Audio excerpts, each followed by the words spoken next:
સંસ્કારી નગરી વડોદરા નજીક આવેલા શંકરપુરા ગામમાં બુટલેગરોએ પોલીસની ટીમ પર હુમલો કર્યો હોવાની ઘટના પ્રકાશમાં આવી છે. બુટલેગર સરપંચ અને તેના બે પુત્રો દારૂનું કટિંગ કરી રહ્યા હોવાની બાતમીના આધારે જિલ્લા લોકલ ક્રાઇમ બ્રાન્ચની ટીમે દરોડા પાડ્યા હતા. પોલીસે દરોડો પાડતા જ સરપંચ અને તેના બે પુત્રો તેમજ દારૂનો જથ્થો લઈને આવેલા બે સાગરીતો દ્વારા હુમલો કરવામાં આવ્યો હતો. આ હુમલામાં એક પોલીસ જવાનને માથામાં ઈજા પહોંચી હતી. ઈજાગ્રસ્ત પોલીસ જવાનને હોસ્પિટલમાં ખસેડવામાં આવ્યા હતા. ઉલ્લેખનીય છે, બુટલેગરના પુત્રોએ રેડ કરવા ગયેલા એલસીબી કોન્સ્ટેબલને જમીન પર પછાડી ગળું દબાવી માથામાં ઘા ઝીક્યા હતા. સાથે દારૂ સપ્લાય કરવા આવેલા રાજસ્થાનના બુટલેગરે પણ કોન્સ્ટેબલ ભૂપતસિંહને માર માર્યો હતો.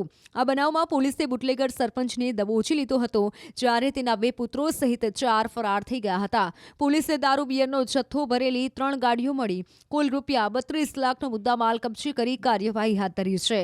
આ બનાવે પંથકમાં ચકચાર ચકાવી મૂકી છે. ઉલ્લેખનીય છે કે અગાઉ અમદાવાદ અને સુરેન્દ્રનગરમાં પણ પોલીસ પર હુમલો થયો હતો. અમદાવાદના કણભામાં બુટલેગરે પોલીસની કારને ટક્કર મારતા એએસઆઈનું મોત થયું હતું અને સુરેન્દ્રનગરના ઝીંઝુવાડામાં પીએસઆઈ સહિત પોલીસ જવાનો પર જીવલેણ હુમલો થયો હતો. આરોપીને લઈ જતી પોલીસની ટીમ પર ચપ્પુથી જીવલેણ હુમલો કરવામાં આવ્યો હતો. 29 તારીખના રોજ એલસીબીના કોન્સ્ટેબલ ભૂપતભાઈ છે એમને હકીકત મળી હતી કે ભાઈ એક ઇંગ્લિશ દારૂની ગાડી આ ગામમાં આવવાની. એલસીબીના જે ભૂપતભાઈ હતા એ બાતમી આધારે ત્યાં ગયા ત્યારે એક થાર ગાડી હતી અને એને રોકીને એમણે જોયું તો અંદર મુદ્દામાલ હતો. એ દરમિયાન અહીંયા ત્યાં જે બીજા જે છોકરાઓ મહેશ કરીને છે સરપંચ તો છોકરા બે હતા અને આ લોકોએ એમને ઝપાઝપી કરીને એમાં માથામાં કડું મારી દીધું હતું. તે બાબતે તાત્કાલિક ગુનો દાખલ કર્યો હતો અને કડું માર્યું દરમિયાન જે સરપંચ છે એના બે છોકરાઓએ એમના ઉપર છાતી ઉપર ચડી ગઈ પગ મારી નાખવાની કોશિશ કરી હતી. એ બાબતનો ગુનો દાખલ કર્યો હતો અને પછી એલસીબીની ટીમ બીજી પોલીસ પહોંચી ગઈ હતી. તે બાબતે તપાસ કરતા અલગ અલગ ગાડીઓમાંથી અલગ અલગ દારૂ મળતા ટોટલ 32 લાખ જેટલો મુદ્દામાલનો ગુનો દાખલ કરેલો છે. દારૂ જેમાંથી 2 લાખ જેટલો છે 3 ગાડીઓ મળી એનો અલગથી પ્રોહિબિશનનો ગુનો દાખલ.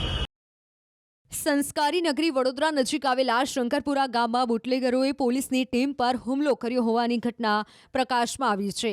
બુટલેગર સરપંચ અને તેના બે પુત્રો દારૂનું કટિંગ કરી રહ્યા હોવાની બાતમીના આધારે જિલ્લા લોકલ ક્રાઇમ બ્રાન્ચની ટીમે દરોડા પાડ્યા હતા. પોલીસે દરોડો પાડતા જ સરપંચ અને તેના બે પુત્રો તેમજ દારૂનો જથ્થો લઈને આવેલા બે સાગરીતો દ્વારા હુમલો કરવામાં આવ્યો હતો. આ હુમલામાં એક પોલીસ જવાનને માથામાં ઈજા પહોંચી હતી.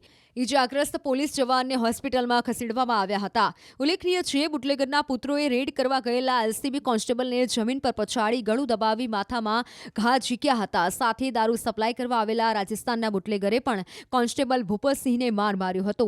આ બનાવમાં પોલીસે બુટલેગર સરપંચને દબોચી લીધો હતો, જ્યારે તેના બે પુત્રો સહિત 4 ફરાર થઈ ગયા હતા.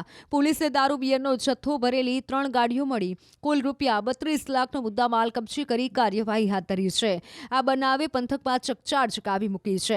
ઉલ્લેખનીય છે કે અગાઉ અમદાવાદ અને સુરેન્દ્રનગરમાં પણ પોલીસ પર હુમલો થયો હતો. અમદાવાદના કણભામાં બુટલેગરે પોલીસની કારને ટક્કર મારતા એએસઆઈનું મોત થયું હતું અને સુરેન્દ્રનગરના ઝીંઝુવાડામાં પીએસઆઈ સહિત પોલીસ જવાનો પર જીવલેણ હુમલો થયો હતો. આરોપીને લઈ જતી પોલીસની ટીમ પર ચપ્પુથી જીવલેણ હુમલો કરવામાં આવ્યો હતો. 29 તારીખના રોજ એલસીબીના કોન્સ્ટેબલ ભૂપતભાઈ છે એમને હકીકત મળી હતી કે ભાઈ એક ઇંગ્લિશ દારૂની ગાડી આ ગામમાં આવવાની.